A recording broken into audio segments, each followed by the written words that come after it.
ainda não tivesse essa peça que está lá no teu guarda-roupa há vários anos, quanto você pagaria por essa peça hoje?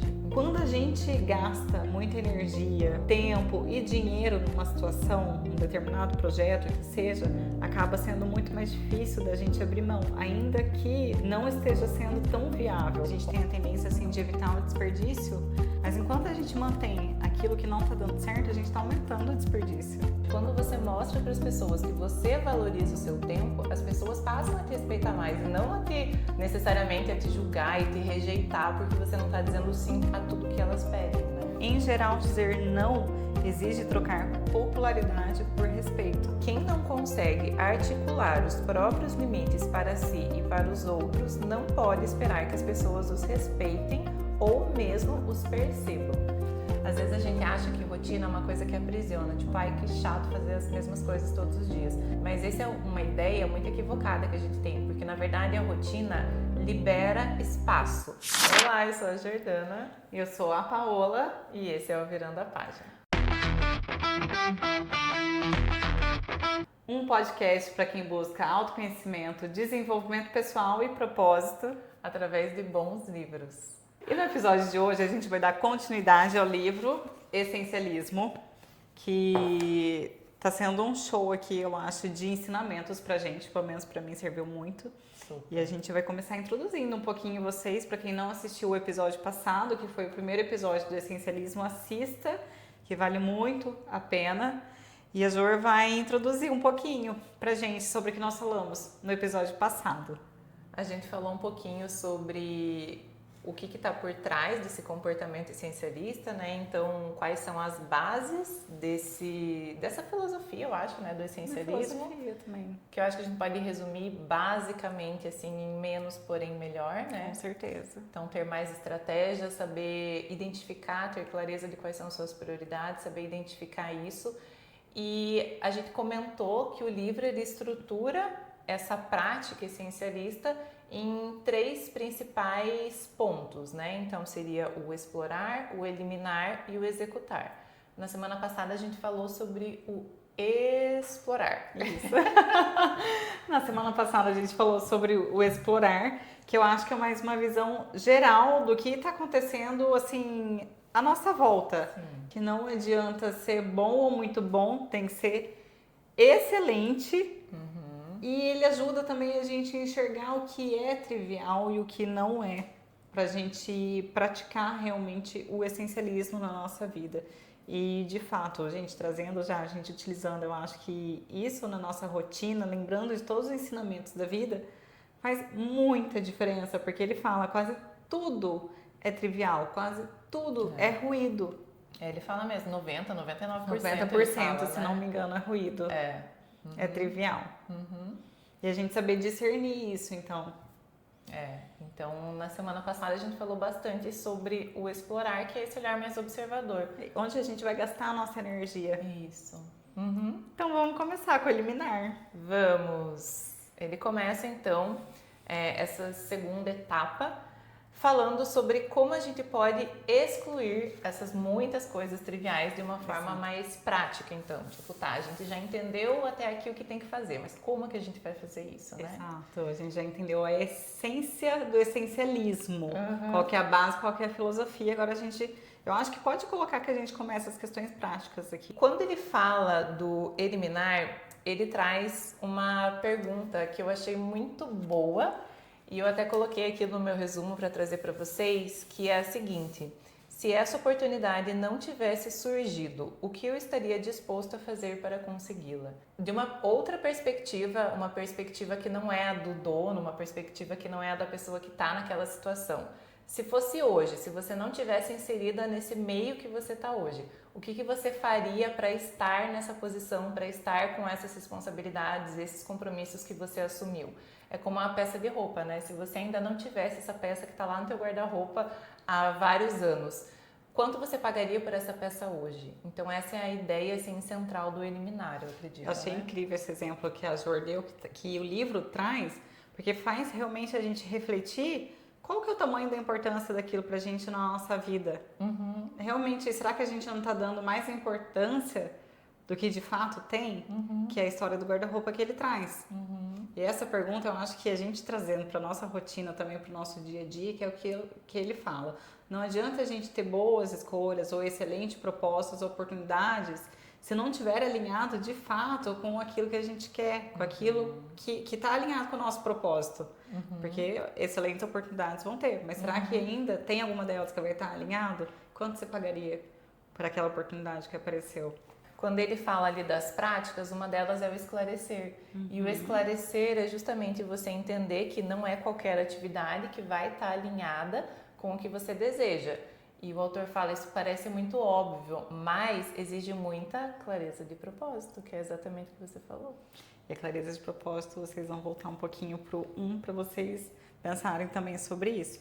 Então, pode ter boa oportunidade, mas não está alinhada, então espera. O difícil é a gente esperar, né? Sim.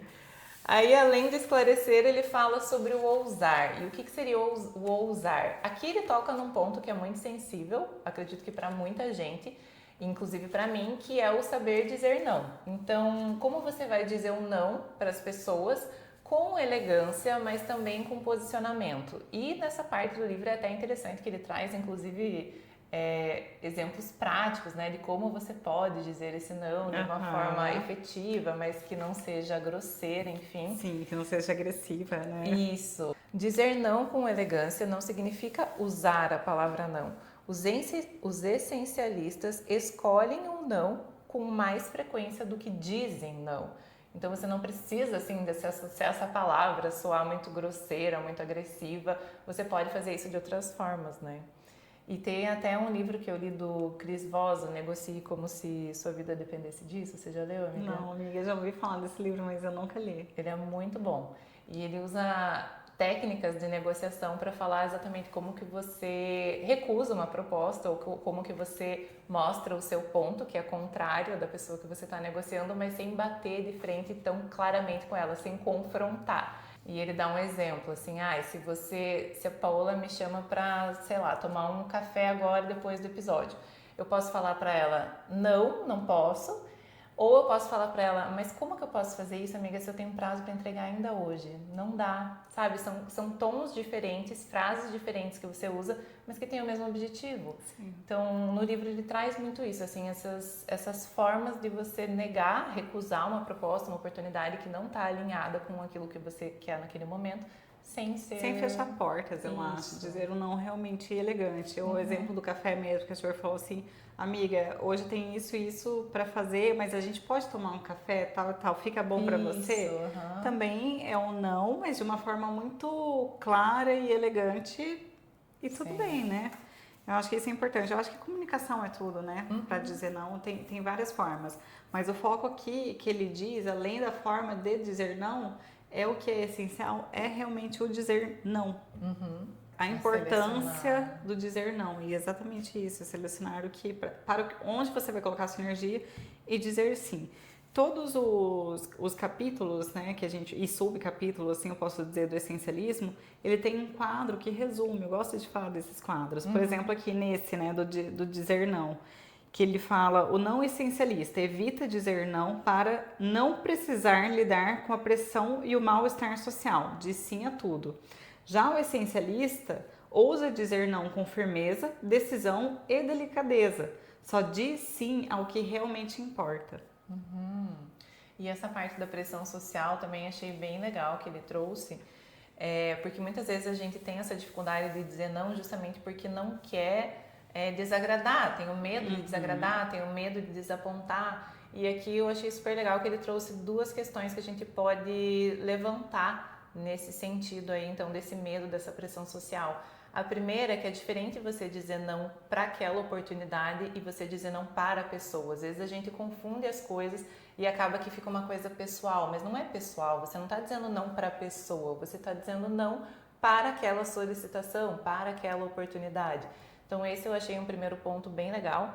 E o outro que ele fala a respeito desse medo da pressão, ele diz assim, ao aprender a dizer um não decidido com delicadeza, descobriremos não só que o medo de desapontar ou irritar os outros era exagerado, como também que esses outros, na verdade, passam a nos respeitar mais. Ou seja, quando você mostra para as pessoas que você valoriza o seu tempo, as pessoas passam a te respeitar mais e não necessariamente a te julgar e te rejeitar porque você não está dizendo sim a tudo que elas pedem, né? É como se a gente como se a gente colocasse realmente um limite nas pessoas, né? Através desse não nosso, porque valorizar o nosso passo, a verdade é essa. Ele fala aqui nisso que a Jor falou, acostume-se, em geral, dizer não exige trocar popularidade por respeito. Se você diz sim para tudo, tá? Vamos supor que você seja uma pessoa ali popular, o que não significa que você seja uma pessoa que seja respeitada. Então aqui a grande prova é que quanto mais nãos, e dessa forma também, né, não vai ser uma pessoa arrogante e grosseira, você vai ser mais respeitado, porque você vai se respeitar. E aí a gente já pode linkar pro próximo, ou não? Você tem mais alguma? Não, eu ia dar um exemplo que eu achei muito interessante, que Steve Jobs ele tinha contratado um serviço de um desenvolvedor de logo. Aí o Steve Jobs ele pediu, tá, então você me mostra 3 modelos diferentes e essa pessoa que ia desenvolver essa logo, né, ele já desenvolveu logos para IBM, outras grandes multinacionais. Ele falou assim, não vou te apresentar, tipo, 3 Pro Steve Jobs. Pro Steve Jobs. Ele falou assim, vou te apresentar uma e você vê se serve para você ou não. E ele apresentou essa uma, é claro que ficou ótimo, né, o Steve Jobs aceitou e foi a logo da Apple. É bem isso de valorizar o passe, né? Ele realmente foi, é isso que eu tenho. E o descomprometer-se? O descomprometer-se gente, também. Esse próximo também, descomprometer-se, eu acho que mexeu com nós duas. Mexeu, e tenho certeza que vai mexer com vocês também. Porque ele traz 2 teorias aqui muito interessantes. A teoria da influência dos custos perdidos e da influência do status quo.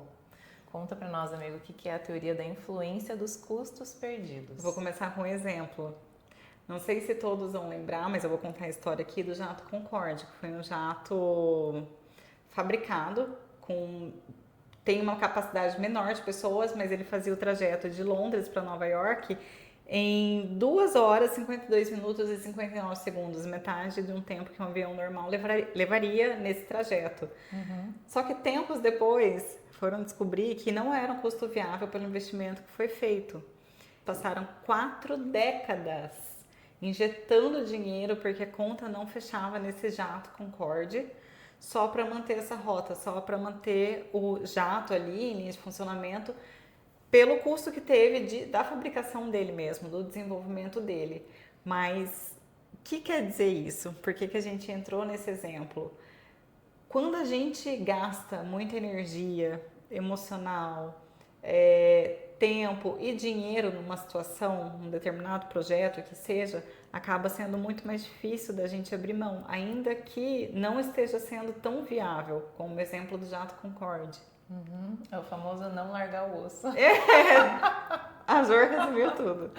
É o famoso não largar o osso e vendo que aquilo dali não tá dando certo, que aquilo dali tá te gerando mais gasto de energia e de dinheiro do que te dando uma solução. Entendeu? Enquanto você poderia, inclusive, gastar essa energia, esse dinheiro com outras coisas que de fato dariam certo. Sim, com certeza. É uma alocação mais inteligente de recursos, né? Mas a gente realmente fica apegado naquela situação porque a gente sempre foi condicionado a pensar que a gente precisa evitar o desperdício. E isso acaba tendo reflexos, inclusive, nas nossas decisões, escolhas e na forma como a gente se apega àquilo que a gente já está fazendo, ao projeto no qual a gente já está investindo, porque a gente pensa que se a gente mudar a rota agora, a gente teria desperdiçado tudo que a gente já investiu para chegar até ali. E, na verdade, eu acho que o ponto não é nem tanto se você desperdiçou ou não, mas é como a Paula falou, se a conta não está fechando, a coisa mais estratégica que você pode fazer é recalcular a rota, é tomar outra decisão que de fato faça sentido com o que você quer, precisa, pode, enfim, realmente que a conta feche. E não que você fique apegado e continue investindo naquilo que não está te dando o retorno que deveria dar, só por causa do trajeto que você já percorreu até aqui. Então, essa é justamente a influência dos custos perdidos e a influência do status quo. A tendência de continuar fazendo alguma coisa só porque sempre a fizemos. E é uma ilusão, né? Você comentou que a gente tem a tendência assim, de evitar o desperdício, Mas enquanto a gente mantém aquilo que não está dando certo, a gente está aumentando o desperdício. Com certeza. É uma falsa crença. É verdade, amiga. Muito bem, bem filosofado, porque o tempo tá passando, O tempo está passando, você está investindo mais dinheiro daquilo e não está indo para frente. E o emocional também. Emocional, tempo, dinheiro. Então, você está desperdiçando muito mais do que você tomar uma decisão agora e redirecionar isso para o que realmente vai valer a pena e gerar, então, um lucro de fato, né? Ele fala, pare de tentar forçar o encaixe. Isso vale para tudo na vida, gente. Isso não é só sobre empresas. E eu nem estou falando só sobre empresas. Sim, é uma filosofia de vida mesmo, né? Ele fala também de uma técnica que eu achei bem legal, que é do piloto invertido. Você lembra? Lembro. Ele fala assim, supere o medo de perder oportunidades. Remover uma atividade terá alguma consequência negativa? Por exemplo, quando assumiu um novo cargo importante na empresa, um executivo com quem trabalho herdou um processo que o antecessor se esforçara muito para implementar.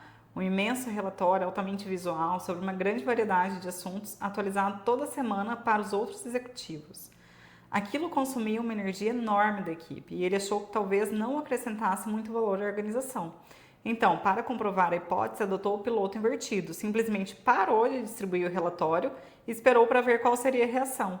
Acabou descobrindo que ninguém parecia sentir falta. Deve ter sido um alívio, né? Parar de fazer um relatório. Depois de várias semanas, nem um colega sequer mencionara tal relatório. Assim, concluiu que aquilo não era essencial para a empresa e podia ser eliminado. Se você tirar aquilo, qual vai ser a grande consequência negativa? Então, é se fazer esse questionamento, né? Geralmente só tem positiva, né? A nossa paz. Liberar, exatamente. Vai liberar, liberar espaço, vai liberar tempo, vai liberar... E daí vem a próxima, dentro ainda do executar, que é o editar. Eu acho que a Jor tá craque pra falar. Estamos, né? Porque a gente divide a parte da edição. Mas pensa, por exemplo, alguém que vai fazer a produção de um filme e precisa editar todo esse trabalho. O que é, na verdade, a função dessa pessoa? É ter certeza de que ela vai conseguir extrair o essencial, extrair a ideia, extrair aquilo que não pode ser excluído daquele conteúdo.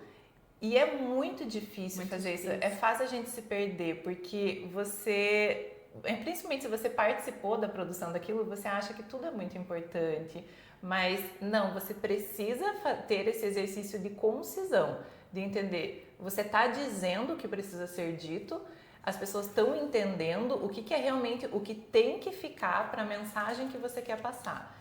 E isso também é uma coisa que a gente precisa colocar em prática na vida, né?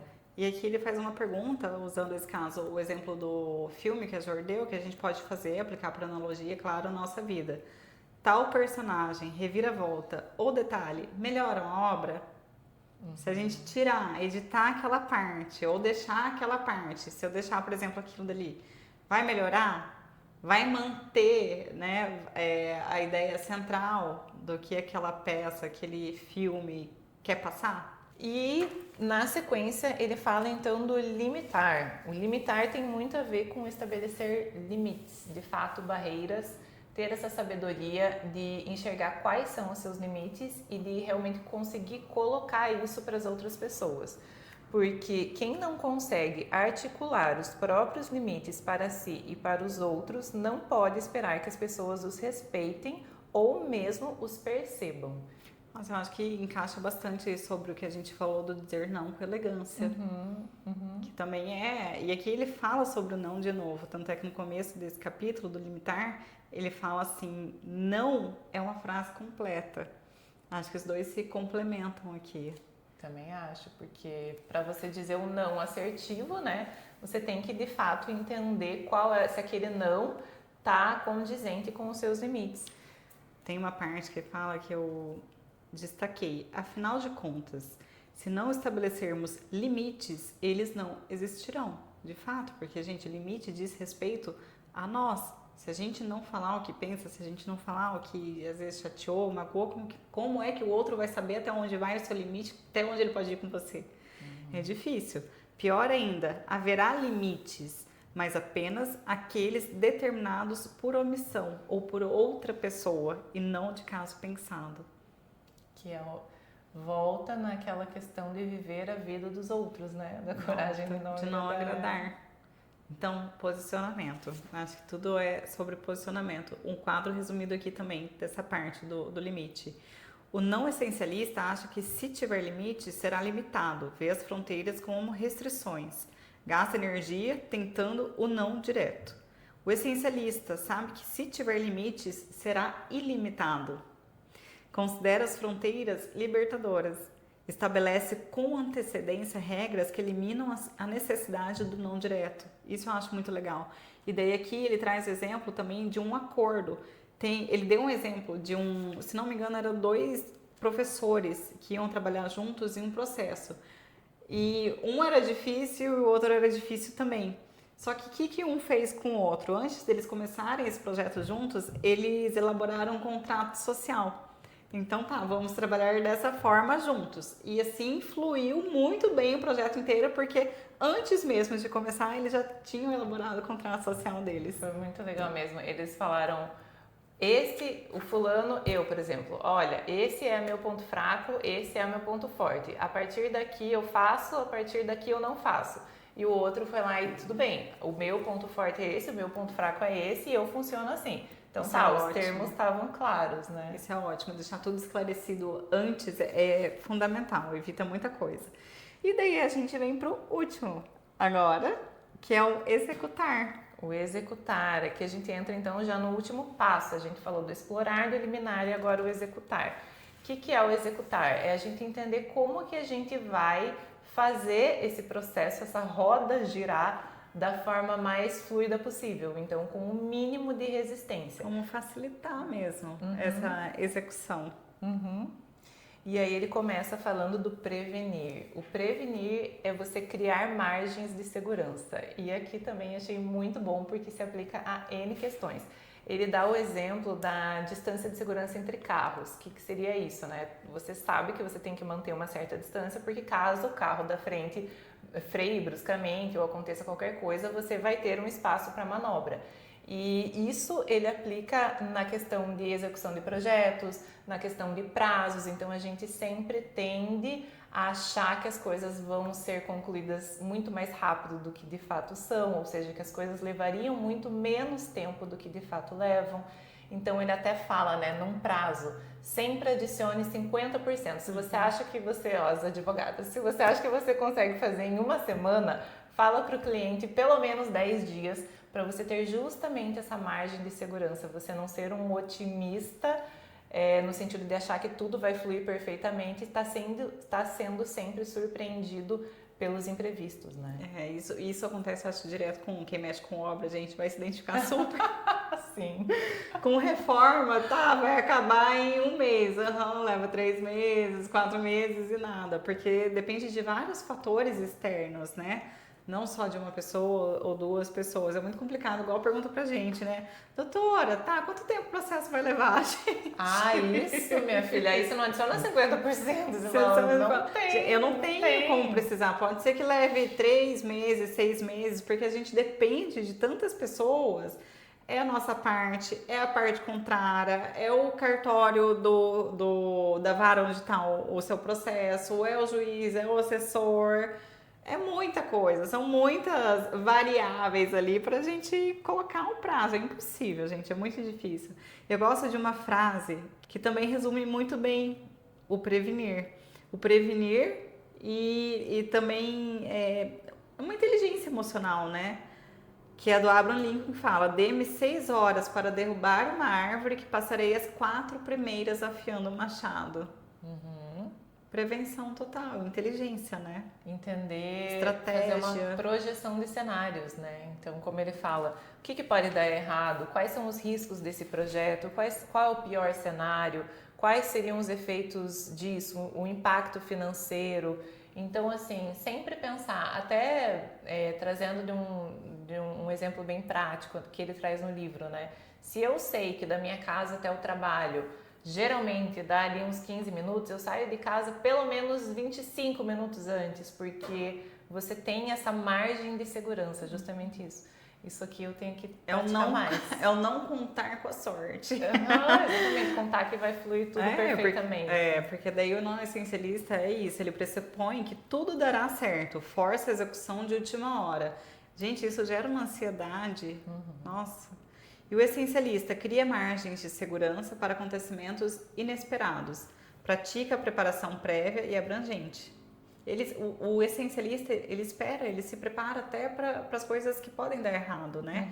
Ele espera o inesperado, cria uma margem de segurança para lidar com imprevistos e tem espaço para manobra quando acontece, como é inevitável. Em tudo, ele fala também do financeiro, né? Incrível. Em tempos de bonança, o essencialista ele cria essa margem de segurança financeira para outros tempos em que que ele possa precisar disso.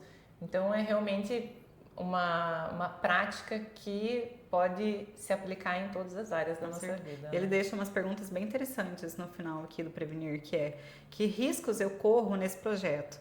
Qual é o pior cenário? Quais seriam seus efeitos sociais? Qual seria o impacto financeiro? E como prevenir para reduzir riscos ou aumentar a resiliência social ou financeira? Então aqui ele já dá um mini guia para a gente se preparar para algum projeto. E o próximo é o subtrair. O próximo é o subtrair. O subtrair é produzir mais removendo obstáculos. Então, é você identificar qual é a parte do processo que está prejudicando todas as outras.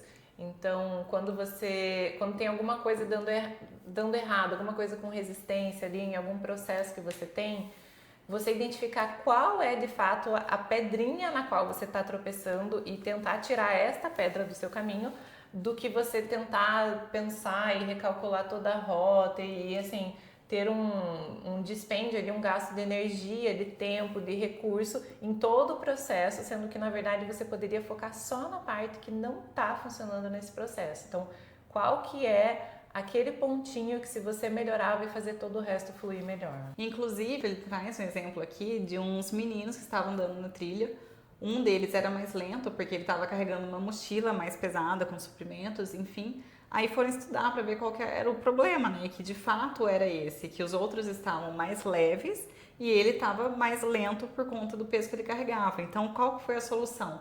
Distribuir esse peso entre os demais para que todos pudessem andar no mesmo ritmo. E acho que é exatamente isso, identificar o mais lento problema. E aí, a partir dessa solução, você faz todo o resto fluir melhor. A pergunta é: qual é o caminhante mais lento de seu trabalho ou de sua vida? Nossa, isso é para refletir. Qual é o obstáculo que o impede de alcançar o que é importante? Ao identificar e remover sistemicamente essa restrição, você conseguirá reduzir de forma significativa o atrito que o impede de executar o essencial. Eu tenho que digerir isso daqui. E por último, será que é o último? Na verdade, vamos por último. Não é o último, não. Quase. Mas tem o avançar daí, que é um dos capítulos também bem interessantes, que ele fala sobre as nossas pequenas conquistas, que a gente deve valorizá-las, né? E sempre avançar em pequenas conquistas mesmo, e olhar para isso e enxergar, e não, em vez da gente, por exemplo, a gente quer chegar em tal ponto, só que a gente está mirando só aquele ponto, nossa, a gente vai cair em frustração e realmente vai ficar muito mais pesado pra gente, porque a gente não vai conseguir perceber as nossas pequenas vitórias e aproveitar o processo. Eu acho que isso diz muito sobre o caminho, né? Até chegar lá onde você quer. Mas tá, eu tenho que parar e observar o quê? Traçar pequenas metas, que eu acho que é o fundamental para você chegar naquela macro, né, meta que você quer, e daí você sendo feliz ali com as suas pequenas conquistas. Ele fala: pesquisas mostram que de todas as formas de motivação humana, a mais eficaz é o progresso. Então, como a Paola falou, por que é tão essencial a gente comemorar essas pequenas vitórias? Justamente porque a gente torna o processo recompensador. E se o processo não for recompensador e prazeroso, mais cedo ou mais tarde você vai ficar pelo caminho. Então, para ter constância, você precisa enxergar sentido e recompensa nos pequenos passos, porque se você só encontrar esse prazer que você busca naquela meta final, a meta macro, como a Paola falou, vai ser muito mais difícil você conseguir se manter firme no processo mesmo, no passo a passo que você precisa até chegar lá. Vai ser mais difícil sustentar. E aqui tem duas imagens bem ilustrativas. Como que é o peso de você forçar uma grande vitória, essa caixa aqui é bem pesada, e como que é a gente dar passos a essa meta que a gente quer atingir, que são pequenas vitórias. Fica muito mais fácil. Ele fala, concentre-se no progresso mínimo viável. Ele empresta essa ideia do ramo empresarial, onde eles têm o produto mínimo viável. Ou seja, qual é o menor progresso que seria útil e valioso para a tarefa essencial que você quer cumprir.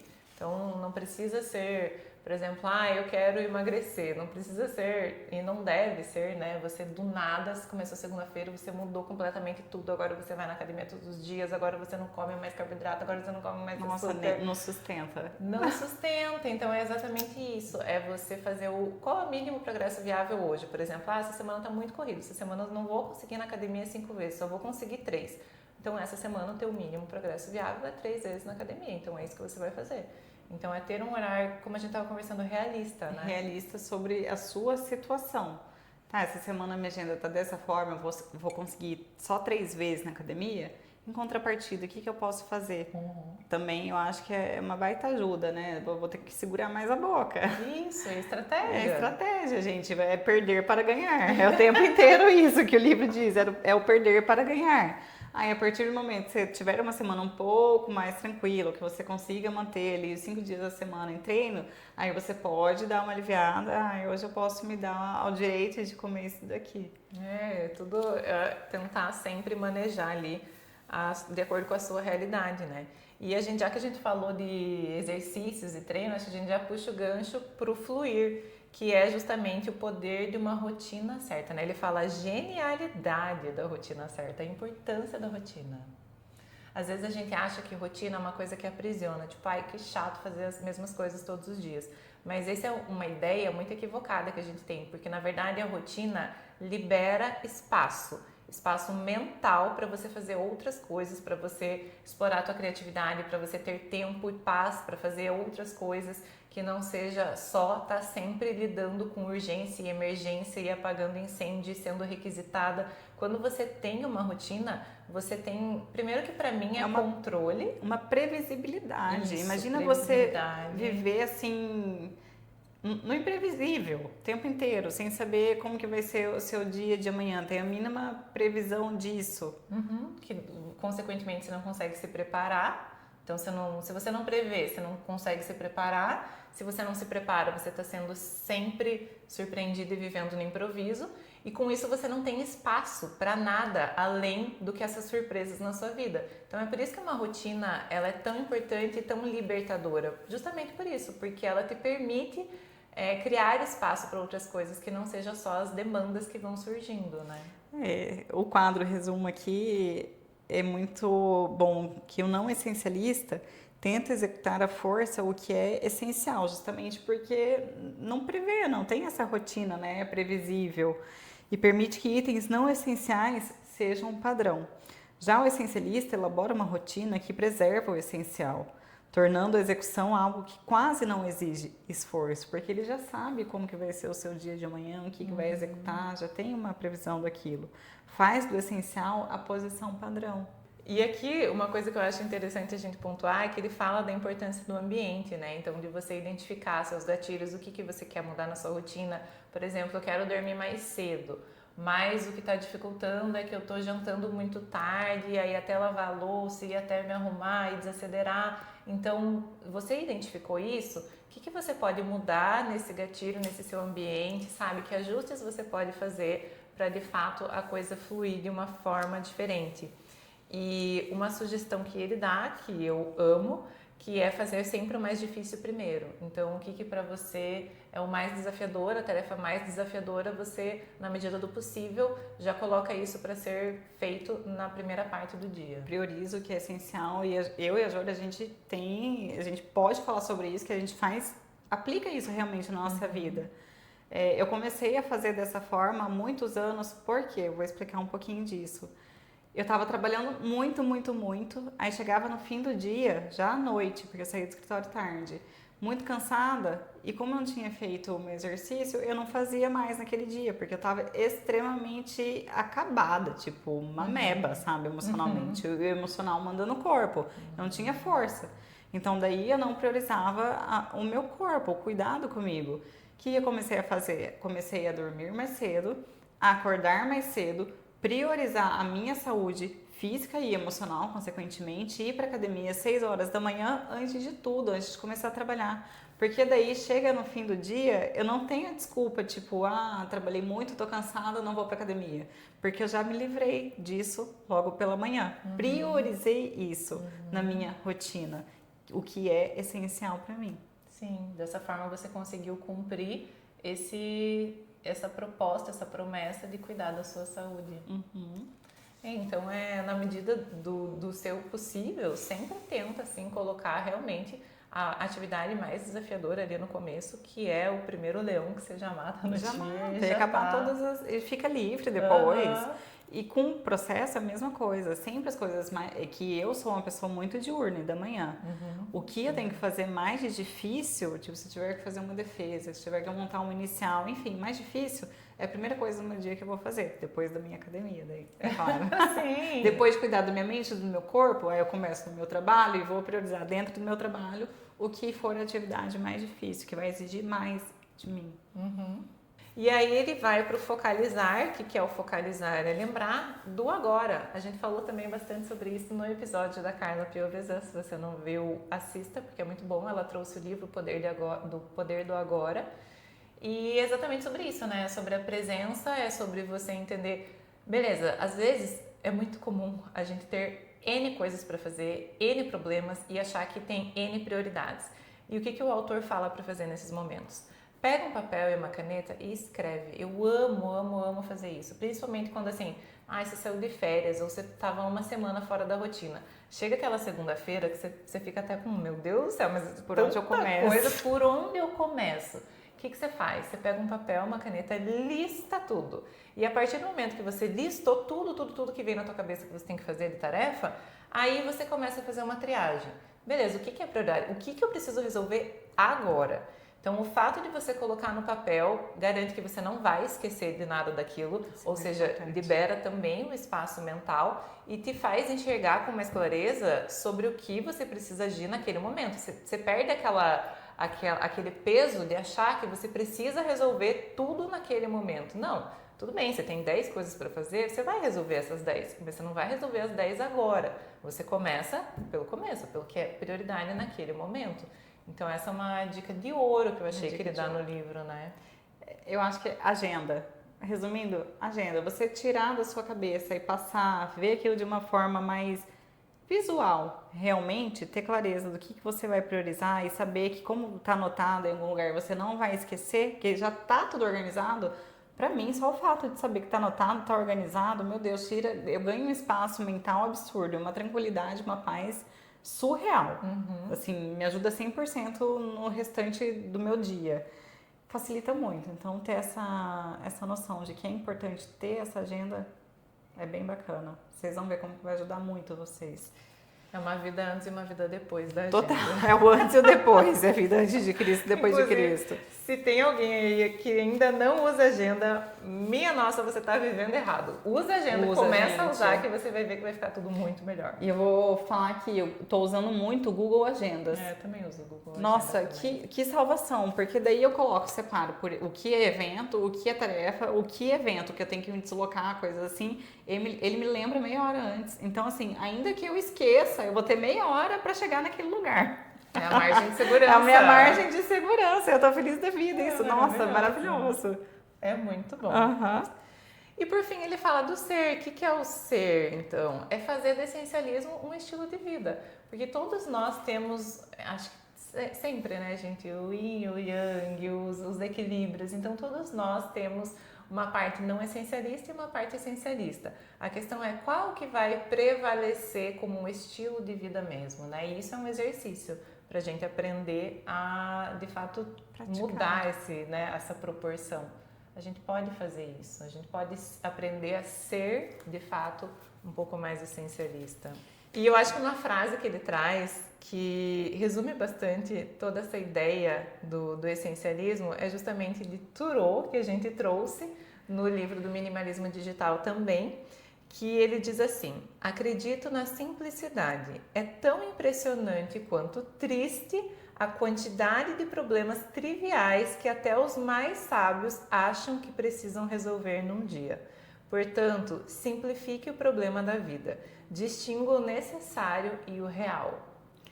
Eu acho que quem sabe fazer isso, assim, diariamente, Sabe viver. sabe viver. Sabe viver, tem a solução para a vida inteira. Porque a gente tem um senso de urgência, de achar que tudo é prioridade, que tudo é importante, que tudo, nossa, é um problemão. E é o que ele fala, distinga o necessário e o real. Gente, isso é muito forte, porque o real, quanta coisa a nossa cabeça não inventa? Sabe? Quanto problema ela não cria? Quanto risco iminente na nossa cabeça, na verdade, nem existe. Aumenta, né? Muito que não precisa ser aumentado. A gente transforma um negócio assim em um negócio assim. E interessante que no final do livro ainda traz um desafio de 21 dias para você se tornar mais essencialista. Então, se você estiver disposto, realize esse exercício, esse desafio.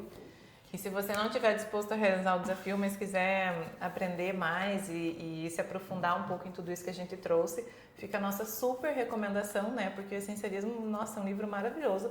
A gente estava comentando, ele já tem, acredito que mais de 10 anos, mas é impressionante o quanto ele é atual e necessário. Necessário, gente. É um livro... Eu sou muito suspeita, porque falam que vários livros têm que ser de cabeceira. Mas né? O essencialismo... Eu tenho vontade de deixar ele perto para a todo momento eu voltar e ler para não esquecer do que eu tenho que praticar. Para as minhas escolhas, né? Não ficar fazendo mais. Fazer menos, porém melhor. Fazer as escolhas certas. Exatamente. Então, muito obrigada por ter ficado com a gente até aqui. Se você gostou, lembra de curtir, comentar, compartilhar esse episódio, nos seguir nas redes sociais. É muito importante que vocês nos sigam, realmente no YouTube, no Spotify, no Instagram, no Virando a Página, porque a gente sempre vai trazer livros que vão te ajudar na sua vida, na sua rotina, no seu dia a dia. E é isso aí. Então, nos acompanhe no próximo episódio. Até lá! Mais.